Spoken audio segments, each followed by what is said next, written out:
The street committee will now be called to order. Madam Clerk, please call the roll. Alderman Conway. Alderman Moore. Here. Alderwoman Murphy. Here. Alderman Kotar. Alderwoman Boyd. Here. Alderman Bosley. Here. Alderwoman Martin. Here. Chairman Boyd. Present. 6 present. You have a quorum. Thank you. First board bill is board bill number 32, sponsored by Alderman Roddy.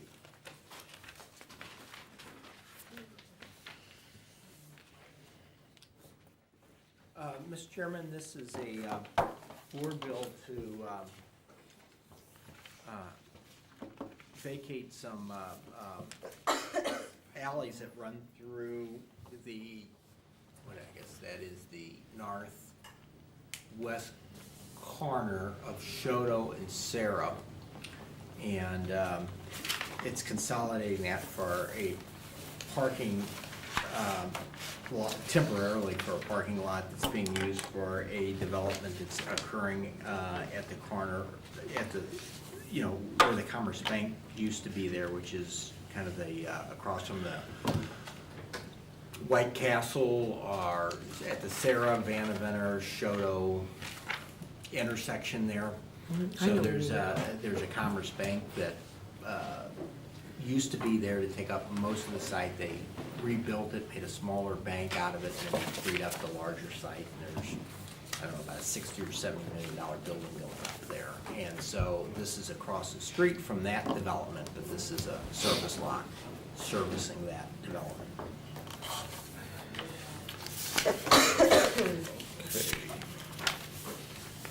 Okay, questions from the committee. Alderman Moore. No questions. Alderwoman Murphy. No questions. Alderwoman Boyd. No question.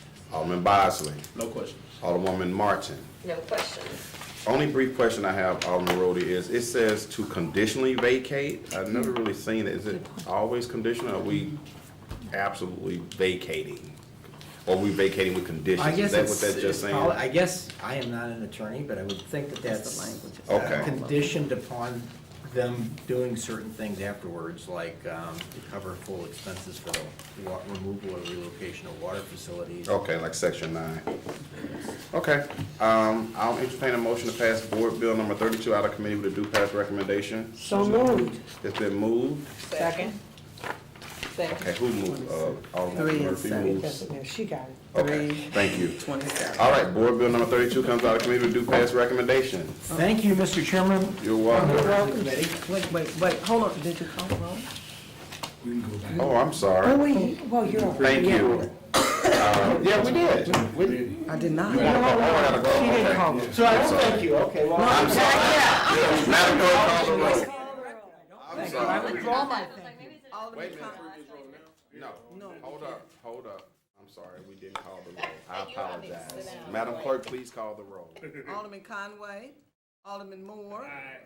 Alderwoman Murphy. Aye. Alderman Kotar. Alderwoman Boyd. Here. Alderman Bosley. Alderwoman Martin. Yes. Aye.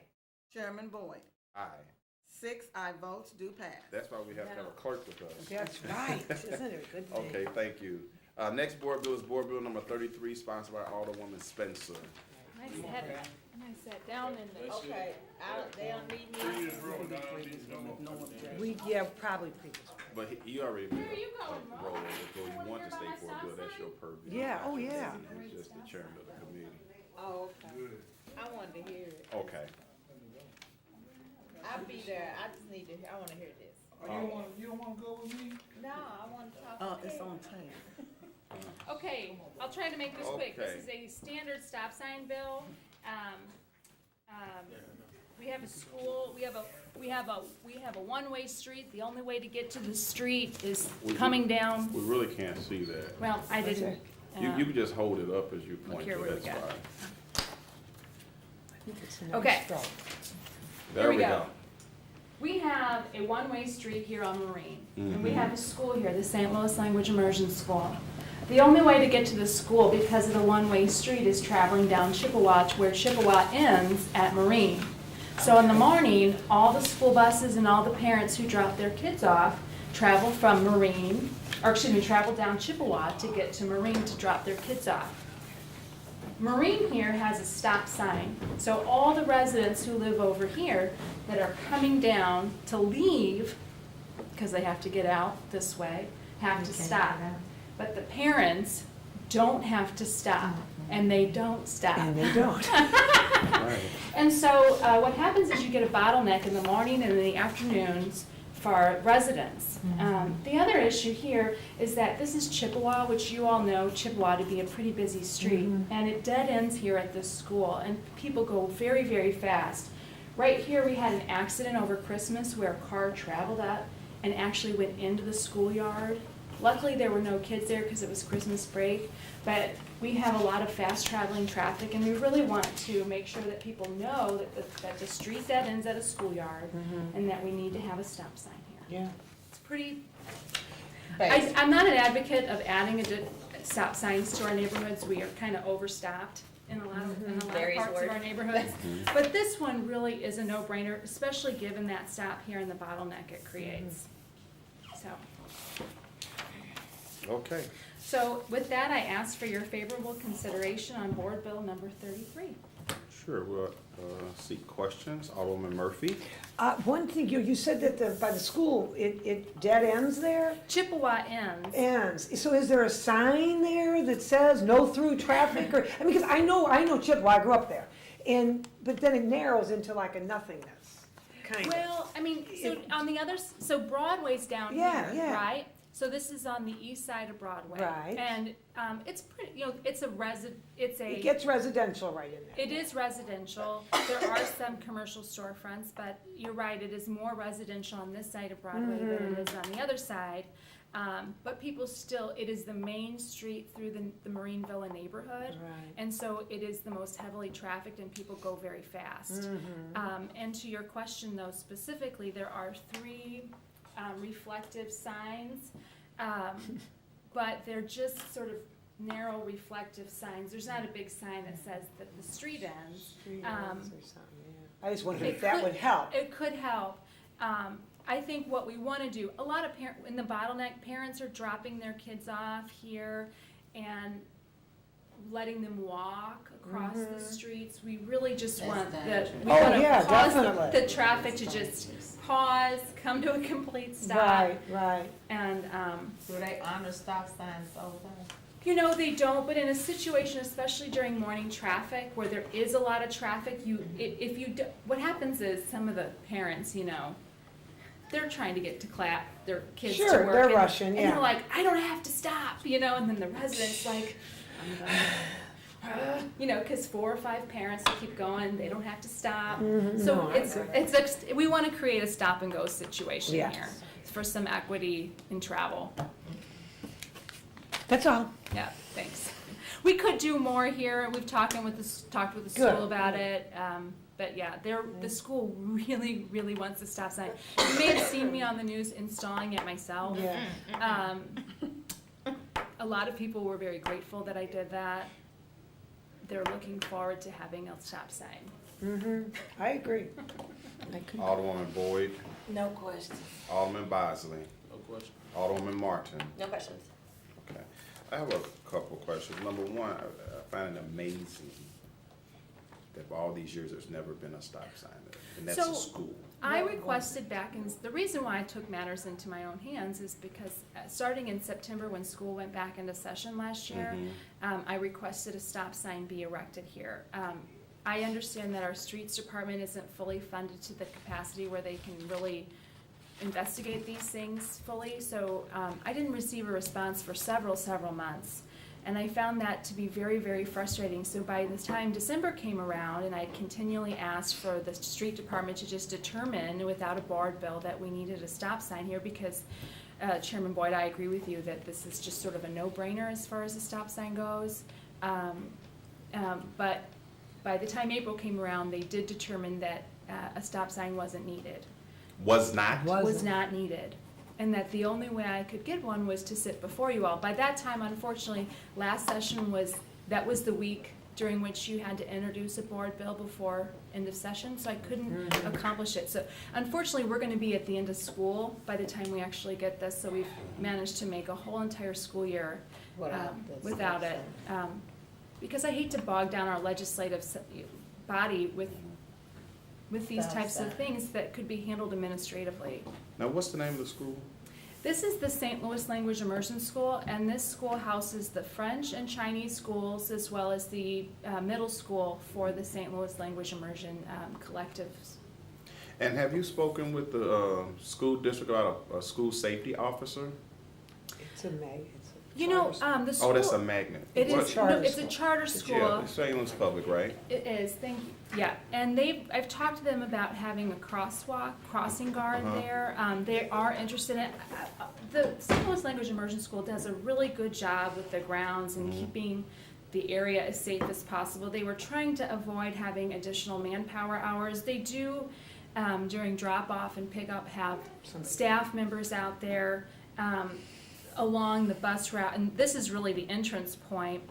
They don't have enough staff members to go all the way down over here at this time, but they were very interested in having a stop sign. They really Well, want, it's not too late to have crosswalks either. I mean, they should have a crosswalk there, and they should have a sign that says school zone, slow down children, or something. we do, yeah, and there is some of that. Okay. And I think your point about a crossing walk is a good one. The St. Louis Language Immersion School just went in 2 years ago, Mhm. and we're not sure about their long-term viability at Okay. this location. In order to do crosswalks, the street department requires ADA accessible sidewalk entrances on Mhm. on both sides of the street. That's a very considerable expense. One that in a ward like the 20th, we don't have a lot of discretionary funding. We have a very high level of need, and what we decided to do is wait and see their long-term viability at this location before making that capital investment. And when were you told about that policy? How long has that policy been in effect about this? So that policy was brought to my attention last year when along Frable Elementary, St. Louis, the largest St. Louis public school, elementary school in the 20th ward, has very significant safety issues around that facility. TrailNet actually has been focusing on that school as they focus to making, getting to and from school safer, because a good percentage, almost half the students are walking students. They live in the neighborhood and walk to school. And we tried to make that crossing walk safer. In order to do that, we would have had to do ADA on both sides to the tune of about $100,000. At this point, what we've done at that location is install some shamel pots to create a barrier to squeeze the traffic. Right, right. But we're still not allowed to paint a crossing walk for the students until we make that capital investment on either side, which is a very frustrating scenario because it's an extremely high expense. And in order to do it for all entrance points for that school, we'd have to do it in the middle of Nebraska, and then at the corner of Nebraska and Chippewa. And then, I mean, there are lots of points at which we have to do it. It'd be several $100,000 to invest. It just in the ADA sidewalks to make the crosswalks compliant. What I'd like to see, and I'm glad you brought this up, is a way that we can initiate some workarounds, such as installing the shamel pots. One of the concerns with having a crosswalk and not having the ADA is if somebody who's mobility challenged enters the crossing walk, gets to the other side and can't exit it, Right. then they're sort of stuck there in an area that has Right. traffic. Right. We don't want that to happen. But if you put a shamel pot, a concrete barrier, then what you've created is a little safe zone. So if you do get across and it's going to take you additional time to get over that curb, you're at least protected by some barriers. And that was the idea that we implemented at Frable. But we could look into that, and some of these policies that inhibit us from making compromises to make the streets a little bit safer. You probably know that St. Louis has some of the highest pedestrian fatalities in the developed world. Really? Yes, we are on the top of the list. I'm wondering when you talk about the shamel pots, and those who don't know what shamel pots are, they're the round, ugly. They're sore, they're Yeah. sore. They're like- sort, They're what they are. that you see around the city of St. Louis. And Glass, people ask for them and promise to drugs. plant stuff in them, and they don't in my neighborhood. Right. Well, But in they're my real neighborhood, ugly. they plant Cheeto bags Yeah. in Milwaukee's those are Best. horrible. Sure, Gross. absolutely. So, but I was just thinking, or to your point about if you had those pots there, when you think about out in front of the Peabody, the road slopes up to the curb. You almost don't even know. You just kind of drive up to the sidewalk, kind of sort of for people to get out. I'm wondering if the DPS or somebody could investigate if you had those pots, and if you asphalt a slope, then you just roll right up to the sidewalk. So we took a look at that. The issue particularly on Nebraska is one of drainage. So what they didn't want to do is asphalt. The way the street kind of slopes there, it's on a hill. Okay. And so the reason why that particular set of ADA ramps was going to be so expensive is because of the particular drainage issues along that road, which I wasn't aware of and I couldn't have guessed was a problem by just looking at it. So They couldn't run a tube along parallel to the curb and just asphalt over the I said, could we tube just put a where little the water was bridge? just- And just yeah, let the water kinda, go under? sorta. You know, I'm not a Interesting. road engineer, but, Okay. Mr. Chairman, I would be very interested in working on some of the transportation issues that we have, specifically around pedestrian safety. Yeah, You know, we have some very clear present issues with pedestrian fatalities and safety in the city. We're aware of it. We're under, I think, some sort of consent decree.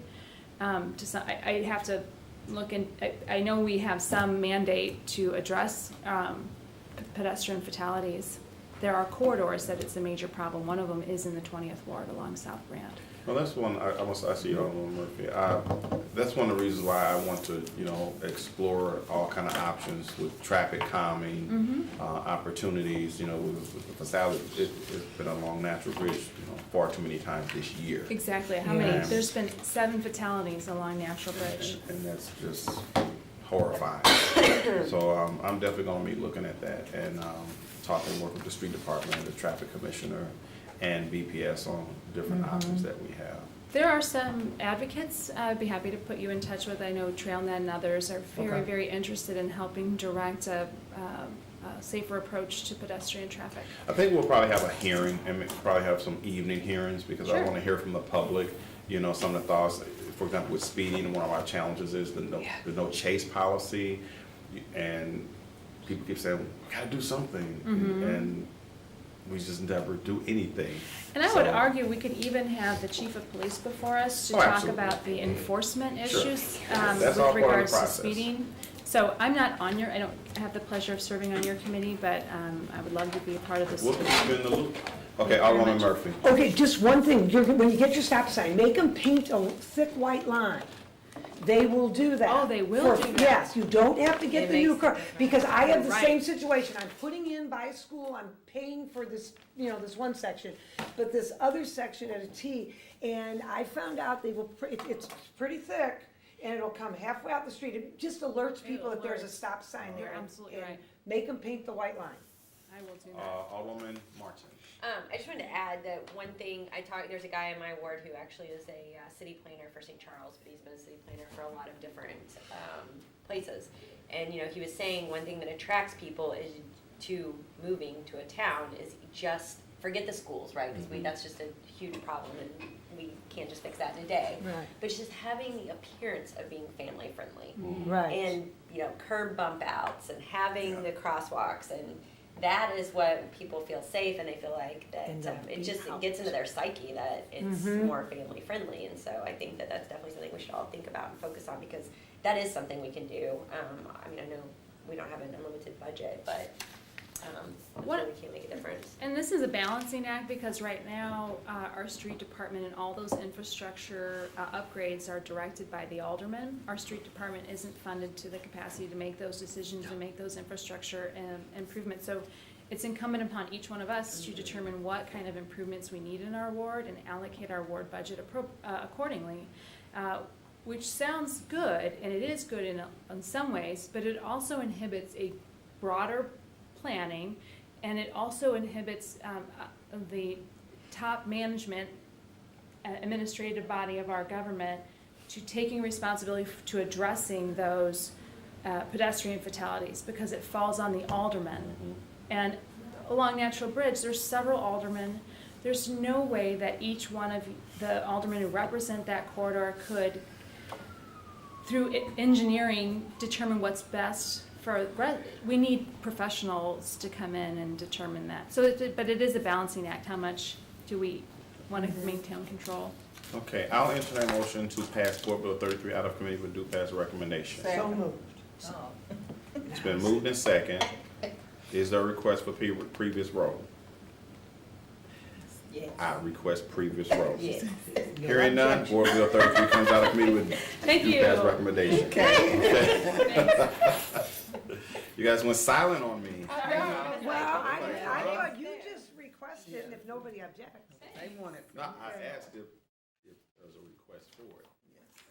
But you guys were silent on me. You're welcome. Next board bill is Board Bill 17, sponsored by myself. This is an honorary street naming, which I do not do very often. But Reverend Rogers has been with the church serving for over 35 years. He's a great pastor. He's involved in the community. He has outreach programs. And in celebration of all his years of service, I'm sponsoring this ordinance to do an honorary street naming, basically at the corner of St. Louis Avenue and Semple, which is pretty much where his church is.